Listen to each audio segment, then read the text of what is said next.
ነው ሆና ገነት እንደ ገነት እንቆጠር ነው። መቼም እንደምትመለከቱው ይሄ የጻድቃን ቦታ ነው ሆና ገነት እንደ ገነት እንቆጠር ነው። ከሚጣቅ አማኑኤል የጸበል ቦታ 500 ኪሎ ሜትር ገባ ያለውን የሚጣቅ ደብረ ፀሐይ አቡነ ተክለ ሃይማኖት የአንድነት ገዳምን ስንቶቻችሁ ታውቁታላችሁ? ከአዲስ አበባ ተነስተው ብዙ ሰዎች በጉዞ በተለያየ ሁኔታ ሚጣቅ አማኑኤልን እንደ ጎርፍ ሲያጥለቀልቁት ጥንታዊና የቅዱሳን መናኸሪያ የሆነውን ሚጣቅ አቡነ ተክለ ሃይማኖት ገዳምን ግን ማንም አያውቀውም። ከሚጣቅ አማኑኤል በታች ያለውን ወደ ደብረ ፀሐይ ሚጣቅ አቡነ ተክለ ሃይማኖት መንገዴን አመራው። መንገዱም ቀጭን የሆነ እና በጣም ደስ የሚል አፈሩ ብክካ ስለሆነ በክረምት ወቅት እንኳን የሚያስቸግር አይመስለኝም። ስሄድ ከአባቴ ጋር ስለነበረ በጣም ደስተኛ ነበርኩ። ለመጀመሪያ ጊዜ እንደዚህ አይነት ቦታ ሲሄድ በሁኔታው ዳግም የተወለድኩኝ መሰለኝ። ወደ ገዳሙ እየደረስንም ስንመጣ ድምጻችንን ቀነስ አድርገን በጸጥታ መጓዝ ጀመርን። ተራራው፣ ጫካው በጣም ደስ ይላል።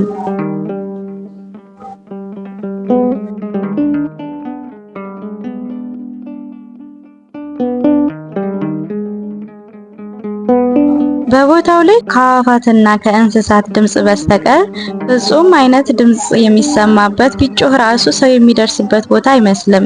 እንደዚሁም ደግሞ በየተራራው ላይ አንዳንድ ቦታ ላይ ቁጭ ያሉ ቤቶች ለቦታው ትልቅ ድምቀትና ውበት ሆነውታል። ይህ ቦታ ሸለቋማ ወይም ደግሞ ወደ ወንዝ ውስጥ የገባ ሲሆን ነገር ግን ዙሪያውን ተራራ ከቦታል። በ15 ክፍለ ዘመን 56 ዓመተ ምህረት የተመሰረተው ደብረ ፀሐይ አቡነ ተክለ ሃይማኖት ገዳም የተለያዩ ቅርሶች፣ ታሪኮች ያሉበት ቦታ ነው። ሆኖም እንደ ቦታው ሁኔታ ብዙ ማህበረሰብ ወደዛ አይኖርም። ተራሮች ላይ አንዳንድ ራቅ ያሉ ቤቶች ወደ ሜዳ ላይ ይታያሉ እንጂ።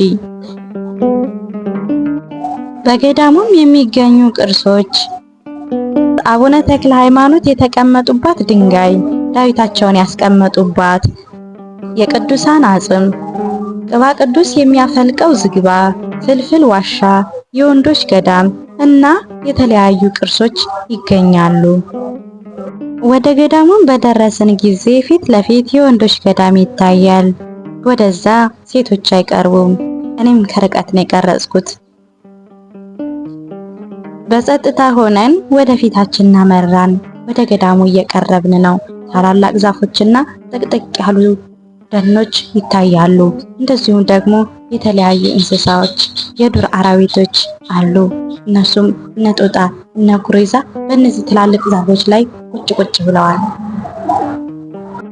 የወንዶች ገዳምም የበፊቱ ስለፈረሰ አሁን ላይ በእድሳት ላይ ነው። በዚህ ቦታ ላይም ወደ 300 የሚጠጉ ቅዱሳን መነኮሳት ይኖሩበት እንደነበረ እነርሱም አሁን በዚህ ቦታ ላይ ተሰውረዋል። ከዚህም አለፍ ብለን አሁን በመገልገል ላይ ያለውን የተክለ ሃይማኖት ገዳም ደረስን። ገዳሙንም በሩ ላይ ተሳልሜ ወደ ውስጥ ገባው። የቤተ ክርስቲያኑ ቅጽሩ እንዴት ደስ ይላል! ቤተ ክርስቲያኗም መሶበ ወርቅ ቅርጽ ይዛለች። በጣምም በአረንጓዴ ቢጫ ቀይ ተሽለምልማ በጣም ታምራለች። የደረስነው ቅዳሴ ሰዓት ላይ ስለነበረ ቅዳሴያችንን አስቀድሰን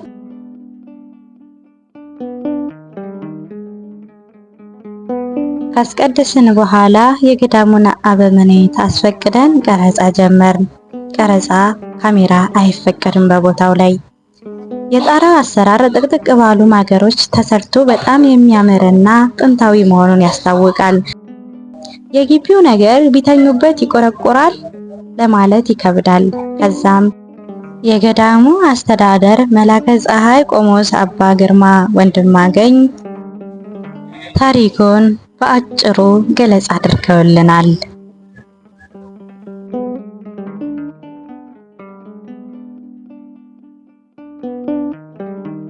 አብ ወወልድ ወመንፈስ ቅዱስ አሐዱ አምላክ። በስመ አብ ወወልድ ወመንፈስ ቅዱስ አሐዱ አምላክ። በስመ አብ ወወልድ ወመንፈስ ቅዱስ አሐዱ አምላክ። አምላካችን ዘወትርም ስሙ የተባረከ የተቀደሰ ይሁን። እናታችን የአማላጃችን የንጽሕተ ንጹሐን ድንግል ማርያም ስሟ እስከ ዘላለም የተመሰገነ ይሁን። እንግዲህ ዛሬ በዚህ ቦታ ልጄ ስለመጣች ምን እንድትጠይቅ ነው። እኔ እንግዲህ ሽማግሌ ነኝ። እንደምታዩ 85 ነው፣ 85 ዘመኔ ነው። እንግዲህ እሺ ልጄ መቼም እንደምትመለከችው ይሄ የጻድቃን ቦታ ነው። ይኸውና ገነት እንደ ገነት የሚቆጠር ነው። ዓይንሽ ይመለከተዋል። ይህ ገዳም ነው። ጥንታዊ ገዳም አንድነት ገዳም ነው። የመሰረቱትም እንዲያውም አባታችን አቡነ ተክለ ሃይማኖት በዚህ ቦታ ላይ እየመጡ ወር 2 ወር እየጸለዩ ይሄዱበት ነበር። ይች ቦታ ድንጋይም አለች የምትነሳ፣ እሳቸው የተቀመጡባትና ዳዊታቸውን ያደረጉበት። አሁን ሸቡ ያነሳ ያዞራታል። ቤተክርስቲያኑ 3 ያዞራታል። እሳቸው የተቀመጡባት ነች። ከዛ ጀምሮች ቦታ ባርከዋታል። ስሟንም ደብረ ፀሐይ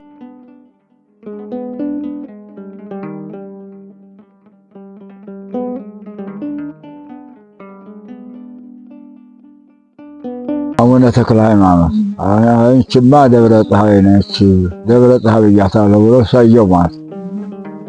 እንግዲህ ታቦቱ ተዛ ወዲህ እሳቸው ተባረኩት ወዲህ ነው የመጡት። ደብረ ፀሐይ ያሏት በ15ኛው ክፍለ ዘመን ቃልና 56 ዓመተ ምህረት ድንበር እየወረዱ እየተፈራረቁ ያገኟቸው ነው።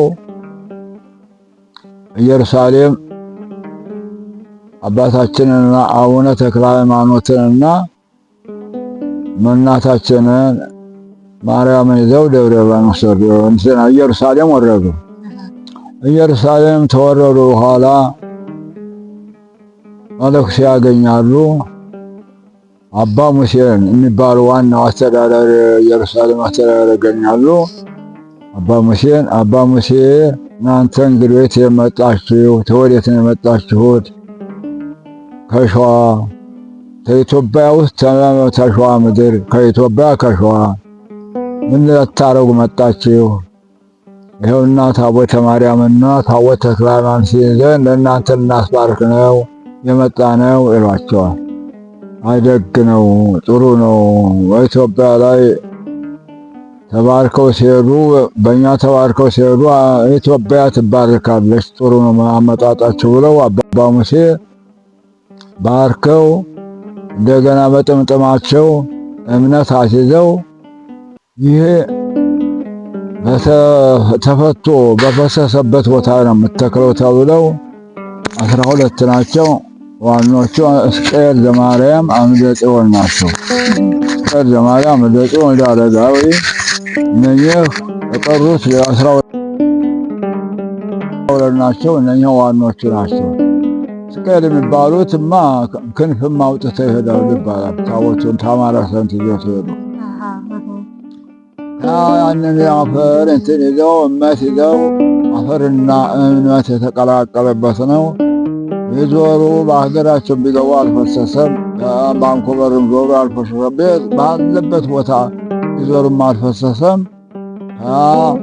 በዚህ በቢጣቃ ማኔን መጥተው በዚያ ሲወርዱ ወርደው እዚህ ሲደርሱ እዚህ ሳይደርሱ ማዶ ሊሻገሩ ሲያስቡ የታይ ትልቅ ዛፍ አለ። ደርቆ ደረቅ ነው።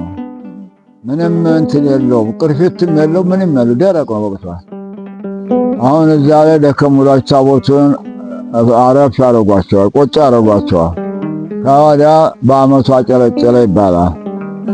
ዝግባ ነው ይሄ የምታዩት ዝግባ የእሱ ዘርያ ነው። ሌላው ዝግባ በኋላ የተፈጠረው ዝግባ ይወድቃል፣ ይገረሰሳል።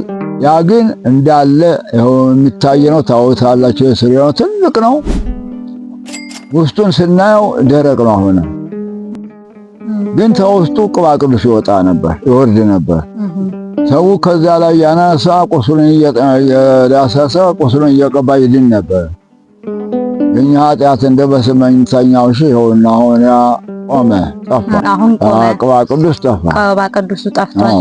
ይሄ ሁሉ የምታዩ ዘዴያ የእሱ ነው። እየተራባ ፍሬው እየተራባ ይኸው ቆመ። እዚያ የቆመ ታውታላችሁ። ከዛ ተሻገሩ ማዶ ባላድ እዛ ማዶ እዚያ ሲደርሱ ያቺ እምነት ተበተነች። እዚያው ቆረቆሮ እዚያው እንደኖሩ ሲኖሩ ገዳሙ እቃጠላልና ዋሻ አስቆርቆረባቸዋል። እሺ ብለው ከዚያም በኋላ ዋሻውን መፈልፈል ይጀምራሉ። ዋሻውን ከፈለፈሉ በኋላም በዋሻ ውስጥ ታቦተ ሕጉን አስቀምጠው ከብዙ ቅዱሳን መነኮሳት ጋር እያገለገሉ ይኖሩ ነበረ። ገዳሙም በአሁን ጊዜ የሚገኝበት ሁኔታ ገዳሙ ምንም እንኳን ታላቅና ታሪካዊ ቢሆንም አሁን ግን ዘመን መንግስት የእርሻ መሬቱ በመነጠቁ ምክንያት መነኮሳት ተበትነው በጣት የሚቆጠሩ ካህናት ብቻ ይገኛሉ። ገዳሙም እንኳን ለሱባኤ የተመቸ እንዲሁም ጥቅጥቅ ያለ ደን፣ እድሜ ጠገብ የሆኑ ዝግባዎች፣ የተሰወሩ ቅዱሳን ያሉበት ነው። ግን ህዝበ ክርስቲያኑ አያውቀውም። በመሆኑም ህዝበ ክርስቲያኑ እየመጣችሁ በረከቱን እንድትካፈሉ በስጋም በነፍስም ድህነት ታገኙ፣ ደጅን እንድትጸኑ፣ ሱባኤ እንድትገቡ፣ ለሀገራችን እንድትለምኑ፣ እንደዚሁም ካለባችሁ ልዩ ልዩ መከራና ችግር እንድትወጡ እየመጣችሁ እንድትሳለሙ ከበረከትም ተካፋይ ሆኑ እያሉ የገዳም አባቱ ጥሪያቸውን ያስተላልፋሉ። እዚሁም ገዳሙን ማገዝ ለምትፈልጉ የአካውንት ቁጥሩን አስቀምጠንላችኋል። በቀጣይ ቪዲዮ የዋሻውን ሁኔታ ደግሞ አስቃኛችኋለሁ።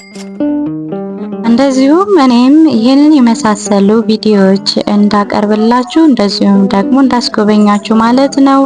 ሁላችሁም ሰብስክራይብ እንደዚሁም ኮሜንት እያደረጋችሁ ሀሳብ አስተያየታችሁን አስቀምጡልኝ።